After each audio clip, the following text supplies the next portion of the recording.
Mas, Anda diminta mengajukan proposal untuk jabatan Menek BUMN. Demikian WA dari seorang yang sangat berpengaruh di negara ini. Dan tanpa menunggu jeda, saya mengetik surat di bawah ini. BUMN Incorporated digagas oleh Bapak Tantri Abeng pada bulan Maret 1998 untuk mengantisipasi banyaknya kenakalan pihak swasta sebagai kesalahan rezim Orde Baru yang lemah kontrol terhadap regulasi karena berbasis sistem otoriter dan sentral komando di tangan pucuk pemimpin tertinggi pemerintahan. Lahirnya BUMN Incorporated adalah antitesa swasta yang kebablasan sebagai sarana dukungan kepentingan penguasa Orde Baru. 21 tahun sudah hingga saat ini negara memperbaiki sistem ekonomi dengan government driven, memperbaiki regulasi dan menjadi operator agen pergerakan ekonomi. Di masyarakat yang semakin dewasa dan tumbuh kembang ekonomi memerlukan terobosan baru, mengingat pandangan dunia 2030 di mana U corporation atau bisnis semakin individualistik, semakin kecil, semakin lincah dan semakin spesifik, membuat organisasi seperti BUMN yang gemuk, panjang birokrasinya dalam posisi berbahaya.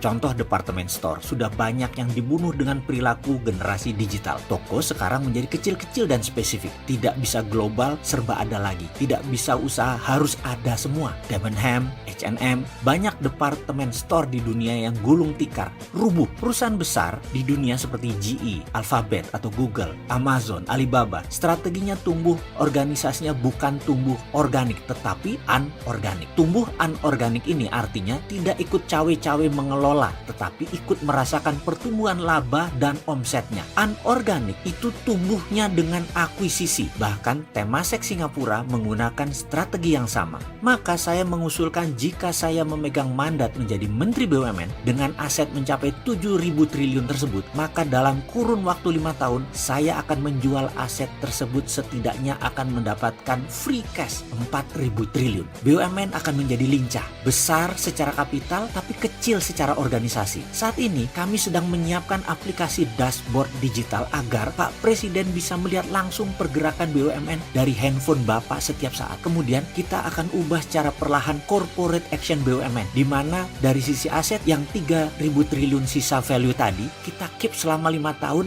dan akan meningkat menjadi double, menjadi 6.000 triliun dengan cara bertumbuh anorganik dan memberikan setoran dividen ke negara termasuk pajak di atas 400 triliun per tahunnya. Salah satu alat untuk tumbuh BUMN adalah dengan menjalankan SWF atau Sovereign Wealth Fund. Ini saya mohon khusus waktu untuk pemaparan. Dana hasil penjualan BUMN selama 5 tahun ke depan tersebut kira-kira 4.000 triliun, 30%-nya untuk penguatan BUMN dan 70%-nya bisa negara gunakan untuk mengembangkan infrastruktur lanjutan, juga melakukan pemindahan pusat pemerintahan baru dan keperluan negara lainnya. Ada 800 BUMN dari pucuk hingga cicit akan dikurangi dengan merger kemudian dijual ke pasar modal, sehingga ada 50-an perusahaan gabungan dari 700 BUMN setelah merger dan diakuisisi yang akan melantai di bursa dalam 5 tahun ke depan, hingga hanya ada 4 perusahaan holding yang masih dipegang, yaitu telekomunikasi, perbankan, migas, pertambangan PLN, dan agribisnis. Karena keempatnya merupakan bidang strategis, telekomunikasi atau telco akan menjadi pusat digital layaknya Alibaba hingga Facebook. Mirip, sisa BUMN akan dilepas hingga 100% kepemilikan negara hilang, namun secara bertahap, tidak sekaligus. Setiap naik nilainya lepas 20%, naik lagi lepas lagi 20%, hingga 0, kurang lebih dalam 10 tahun ke depan.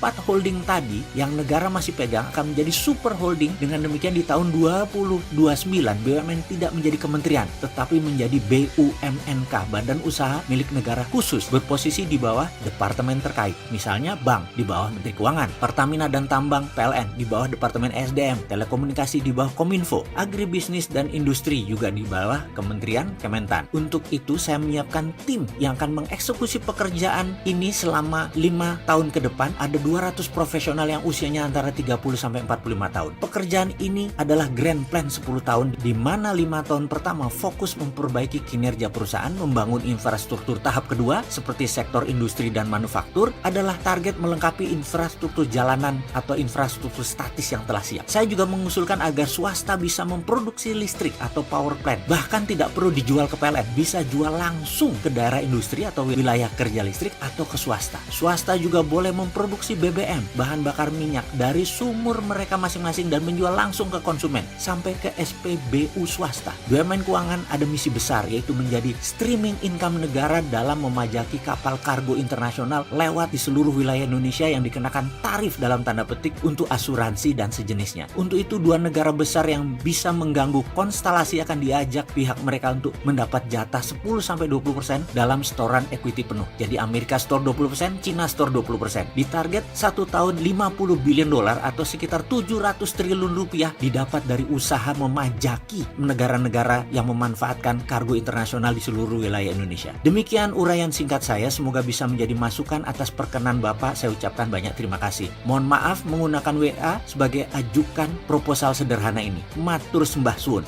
MWP. Pak, demikian suara keras menyapa.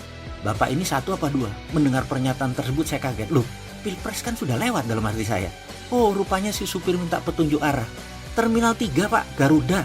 Kata saya segera karena masih tengar-tengar dibangunkan tidur oleh suara pertanyaan supir taksi dalam perjalanan pagi-pagi dapat mimpi menerima panggilan disuruh buat lamaran. Ngimpi toh.